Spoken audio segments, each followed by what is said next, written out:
Good morning, everyone. Thank you for coming here and listening to my talk.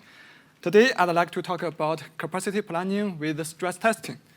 At first, I'd like to make a self-introduction. My name is Zhao Cheng from MOGU Incorporation, a Chinese fashion technology company.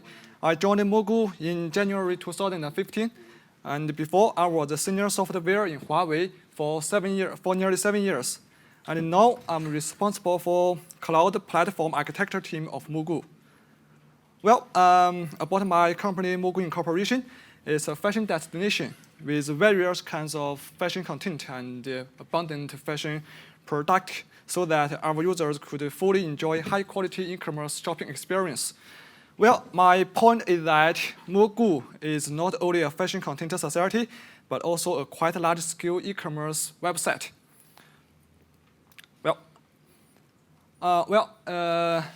It is well known that the Chinese e-commerce industry will go through some nationwide shopping carnivals every year, such like the most popular Double 11, also the so-called Singles Day, the Double 12, 618, the Valentine's Day, and so on. Usually at 0 o'clock, the promotion always brings us the instantaneous tens of times peak traffic to the backend service. So my talk about capacity planning is under such extreme situations. I will mainly share 3 key steps of capacity planning. The first part is the estimation of business model. The second part is the analyzation of critical path. And the third part is the simulation of traffic load. Okay, let's go to the first part. From the business point of view, before 0 o'clock, most of the users have already chosen the products which they are fond of. Maybe they've already put them into the shopping cart.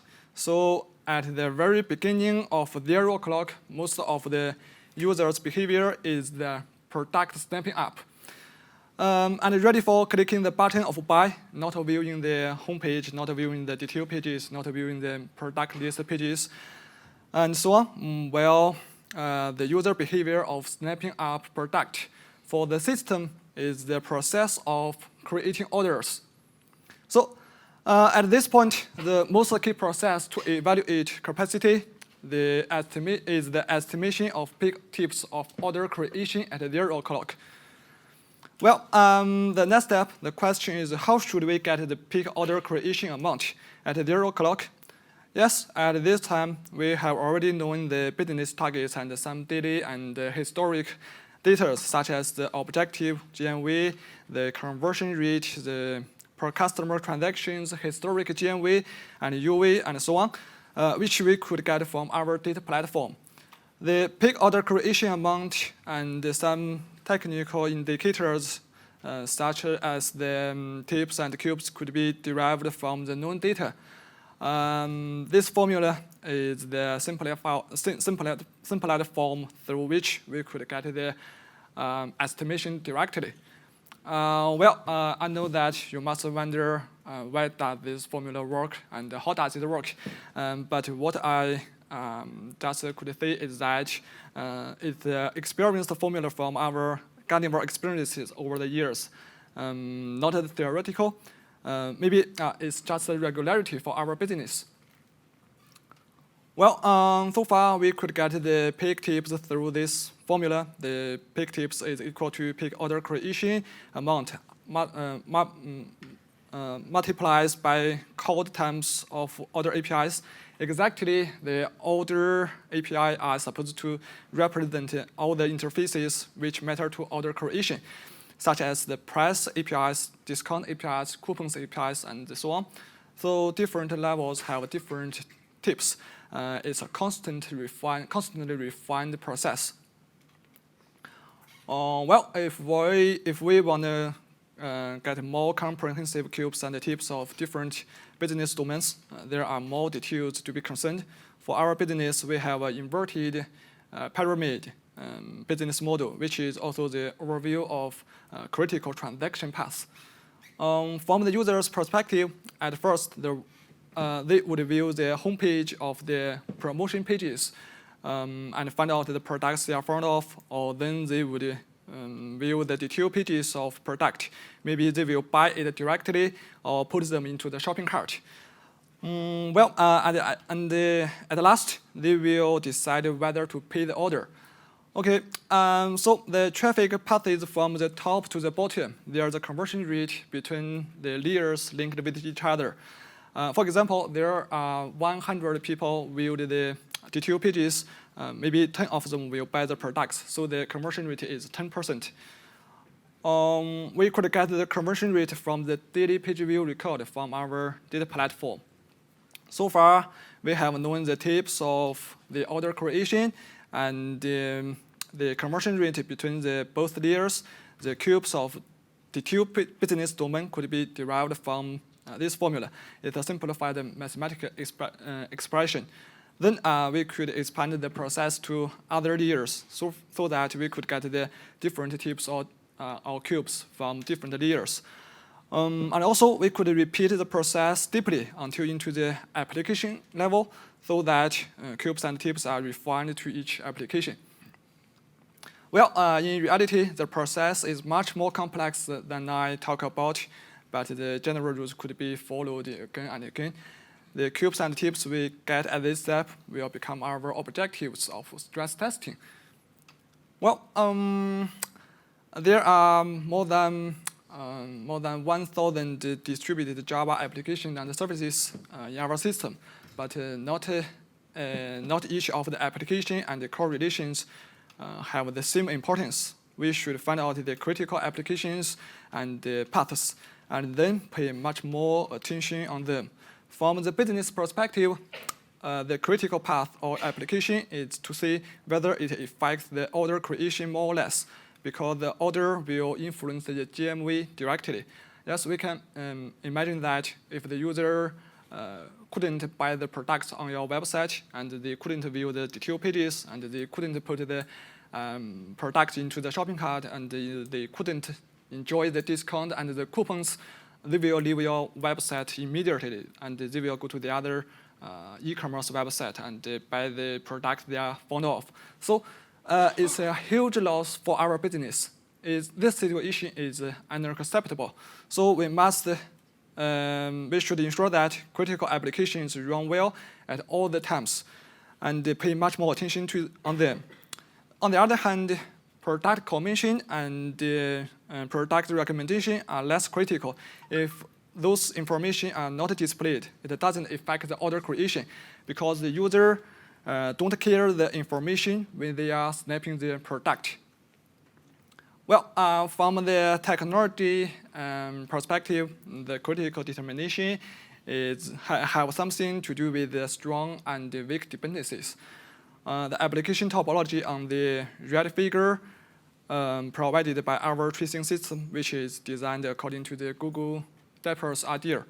The tracing system could bring us the dependencies of each single application. Through the topology, we could see the proportion of each dependency, which represents the service correlations.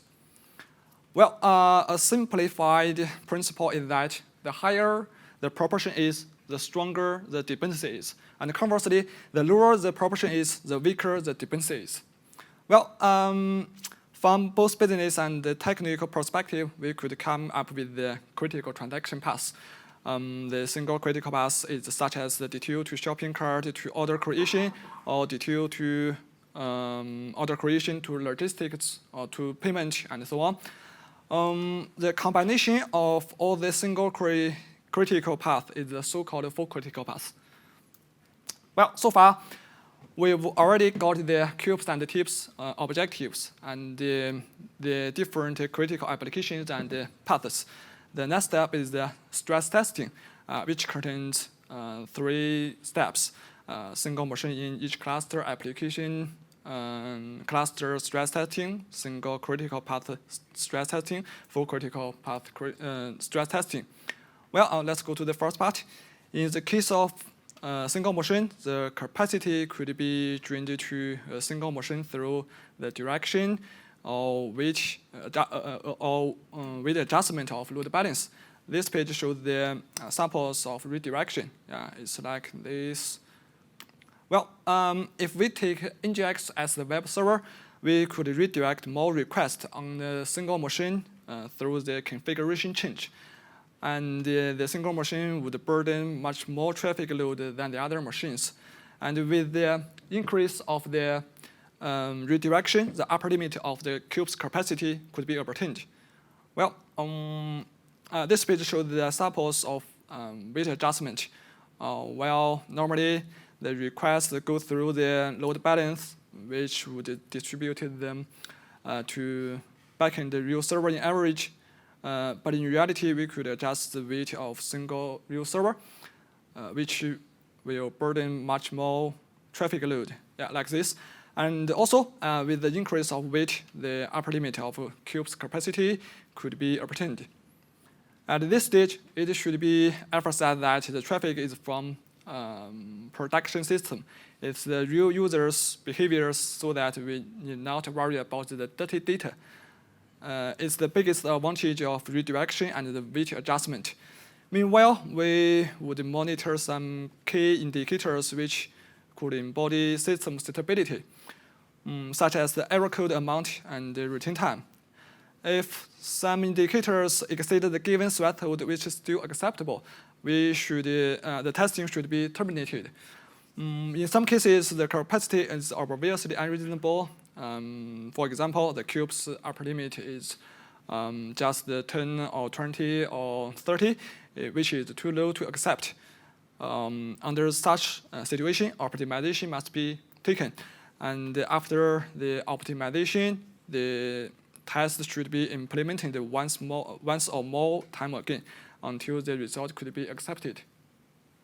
Well, then based on the single machine testing, the number of machines that application cluster should be expanded is derived. This formula for machine allocation to each cluster, we get the estimation of cubes from the first part, and we get the upper limit capacity of single machine stress testing. And at last, the machine needed of each cluster is getted. Well, the result obtained by this step will be included in the daily SLO management. The test will be triggered in the midnight, only in the case that code is released, to ensure that change will not lead to the capacity deterioration. So the single machine stress testing has become our daily routine. Well, after the capacity expansion of single cluster, the stress testing is extended to single and full critical path. For both of them, the stress testing process is similar. The difference are just the traffic load and the traffic scale and the business model. In comparison with the single machine stress testing, critical path needs much more heavier traffic load. So the daily production traffic could not meet the requirements, so that the traffic simulation is necessary, which we will talk about later. We always implemented the load test from light to heavy. For example, the test begins from the 10% of the objective load. If the test could pass, then 20%, 30%, 50%, 80%, 100%, and until to the 120%, and even more. Because in reality, we should reserve some capacity buffer for extreme circumstances. And that's why 120% stress load is necessary. On this page, we could also see the blocks of script and the data. Well, this is the sequence of the stress testing. Well, there are details of the stress testing script and the stress testing data. Well, the stress testing tool we take is the so-called Gatling. An open source tool. After our secondary development, it could generate the scalar script directly after the configuration of the request APIs and the parameters. The stress test data is generated by the factory. And the test data skill and the combination is dependent on the business model at the according to the promotion strategy. For example, we predict there are more than 1 million users will visit our website. The corresponding skill of user IDs, sessions, tokens, and etc. need to be generated in advance. And at the same time, according to the determined promotion strategy, a number of coupons of different amounts are allocated, and in the shopping cart, a relative but random number of products are generated. This is the auto generation of script and the data. Well, this page shows the stress testing architecture and the process. We configure and launch the test task to the master engine on the console, and the task is the combination of stress test and test data. Then the task is distributed as the copies to dozens of sleeves, which could send concurrently in the form of HTTP or RPC. You could imagine that each sleeve is like the Gatling machine gun. Yeah, their concurrent speed is fast enough, and then the traffic load is heavy enough. Well, at last, they will send the task to the production system. So this way, it could simulate the user's behaviors to achieve the testing effect. Well, at last, we will get the report of the stress testing. At last, we will focus on the proportion of the OK indicators. Yeah, if it's higher than we expected, the whole test is accomplished. If not, we should find out the bottlenecks and implement optimization, and then take the critical path and testing once or more times again. Well, as we just mentioned, we take some tests, but we should remember that we take the test on the production environment, on the production system. So no matter what kind of test, it is necessary to take some measures to protect our production system from exceptions. From exceptions at all times, the measures include the flow control, circuit breaker, and the degradation, and so on. Yeah, well, so far, we could come a conclusion that the capacity planning is an excellent entry point of the stability system construction. Because if we want to take the capacity planning, we should have the stress tools, the monitor system, the automatic operation, the tracing system, the protection system, and so on and on. The implementation of capacity planning could promote the perfection of the whole stability system. For our team, we spent nearly 3 years to construct the system. So that I want to express is that the stability is a long-term goal, not a sprint. Yeah, day in, day out, and not just for the week, not just for a month, but for years. So that we should have much more patience and the tolerance, and make it reality step by step. Well, okay, at last, that's the summary of our talk, of my talk. Yeah, the first part we shared the estimation of business model, and the second part we shared the analyzation of critical path, and the third part is the simulation of traffic load. Okay, that's also all my presentation today. Thank you very much.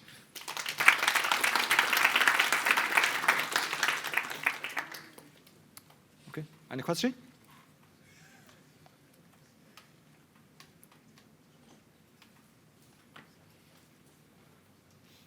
Hello. Oh, it works. Okay. So you do this testing in production, is that right? Yeah. Is it run in any sort of automated fashion, or is it just run before peak times manually? As in, is it part of any sort of CI pipeline to rerun it every day or something like that? Yeah, you mean the single motion stress testing? I suppose I'm asking if there's any sort of regression testing for performance done on a regular basis. It seems to me that if it's in production, it would be difficult to do it sort of constantly. But if you've got a way to do that, it's really cool. Yeah, I know. We always take the stress testing in the midnight, and not the peak time. Yeah. Okay, cool. Yeah. So every day at midnight, there's a stress test run? Yeah, every day we implemented the single machine stress testing for single application in the middle net, not the full critical path, not the single critical path. Yeah, we just take the critical path stress testing before bigger promotions such as the single stay or the 6 sitting or the one time stay. Yeah. Well, cool. Yeah, thank you.